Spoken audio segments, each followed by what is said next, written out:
Pemirsa, Kapolri Jenderal Polisi Badrodin Haiti mengatakan institusinya akan mengajukan 3 orang dari kepolisian sebagai calon pimpinan KPK. 3 orang itu berasal dari 2 anggota aktif dan 1 pensiunan Polri. Melakukan penelitian terhadap track record masing-masing. Polri sepertinya tidak tinggal diam melihat adanya pembukaan pendaftaran calon pimpinan KPK yang telah dibuka beberapa waktu lalu. Polri melihat pembukaan pendaftaran ini sebagai kesempatan Polri untuk mengirim anggota terbaiknya sebagai pimpinan KPK.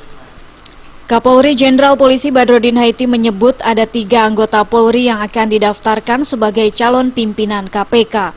Ketiga anggota Polri itu yakni 2 anggota aktif dan 1 pensiunan Polri.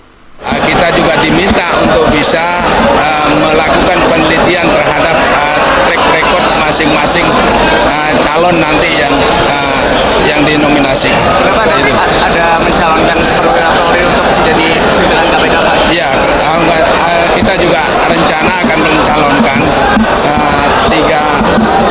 2 polisi aktif dan 1 yang purnawirawan. Sebelumnya, Kapolri telah menerima kedatangan anggota panitia seleksi atau pansel calon pimpinan KPK di Mabes Polri. Kedatangan pansel ke Mabes Polri untuk meminta bantuan Polri menelusuri rekam jejak para calon pimpinan KPK yang mendaftar, khususnya soal tindak pidana. Tidak hanya Polri, pansel juga telah berkunjung ke lembaga penegak hukum lainnya seperti KPK.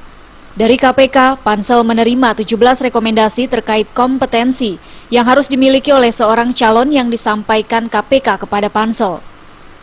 Tak hanya itu, KPK juga diminta untuk menelusuri rekam jejak para calon pimpinan KPK.